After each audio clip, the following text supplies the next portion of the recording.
Joyce, since the mountain will not come to Muhammad, Muhammad will come to the mountain.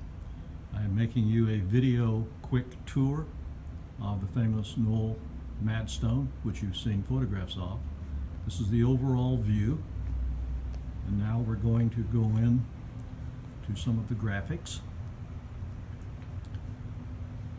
This graphic highlights the map with Alto marked with a red pen, and all the green marks are places where people in those entries from Auntie's logbook came from by foot, horseback, and wagon to Alto to be treated by the Madstone. Some 81 people, I believe, beginning about 1901 until about 1906 our logbook was kept. We'll have a close-up of a quick summary of the situation in terms of Madstones in general. I like this quote. Now, down here in our neck of the woods, Madstones were more used often than aspirin, that is, if you could find them. The earliest depiction of a Madstone being used that I could find was this one from Terre Haute, Indiana newspaper in 1858. It shows a drawing, since no photography was not possible yet, of a young lady being drawn by a Madstone, and a drawing of that Madstone as well in the bottom left. The book, of course, that Michael finally had his paper printed in, we have copies of that available for people to look at.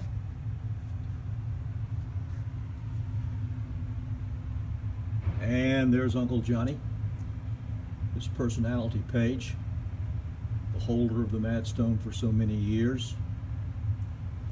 And when we were down with Louisa and visiting with you and Mike pulled the Madstone out, and I used this photograph of Michael holding the Madstone. Uncle Johnny never let me touch it the first time I saw it when I was 13. We have some old articles. Here's one from the Jacksonville Daily Progress in 1967. One again in the Progress in 2004, written by Bernard Mayfield, old family friend. And then a 1984 article in the Cherokean talking about how the Madstone treatment is interesting history.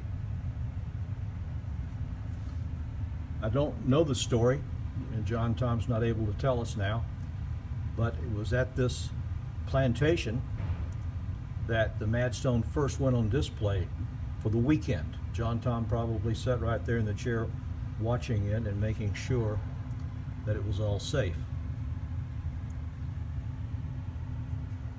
The log itself is well displayed in a double glass case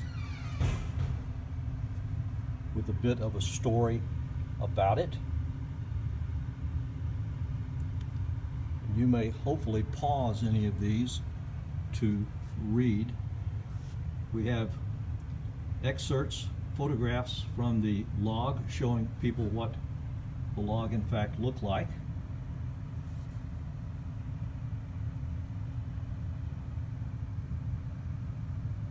And Martha Ray sent me the original English paper that Michael wrote in his literary class that the professor said for him to do, which turned into that article that was published in Ahearn's and Toad's. This is a reprint of a history book, history bulletin actually, about Alto that was published many years ago, and then it was reprinted in it was published originally in 1936 and then reprinted in 1970 something, and prominent personalities of Alto are mentioned, such as Dr. Noell, and it speaks of his Madstone in the upper right hand corner, again following that.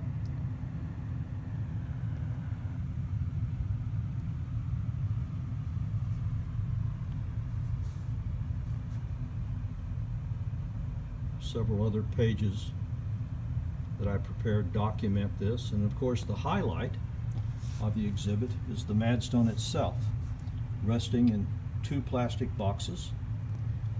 And we have a light here that we can turn on when I'm talking to people about it, so that they can bend over and see the fissures. And then when I describe it being used and it turns green during the drawing, I turn on the green and the stone becomes green, although it's a little bit off balance right now. Somebody jostled the table, I think.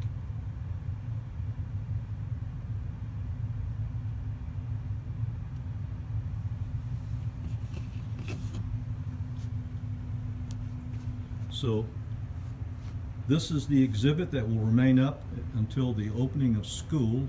Probably we'll close it down in the middle of September. And then there's so much demand to see this, I'm thinking of continuing the exhibit in a smaller mode with just the essential information and the Madstone on display. It's perfectly safe here.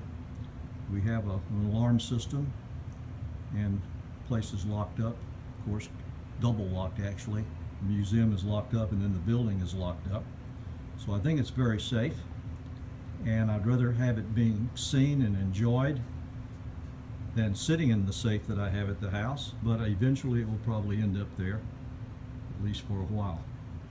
I'm going to attempt to put this on a clip, that's not the name for it, that you can plug into your computer and see Joyce. So I am signing off. John Taylor, Chairman of the Board of the Vanishing Texana Museum, and our highlighted extraordinary exhibit on the Noell Madstone, courtesy of the Ahearn family. Thank you very much.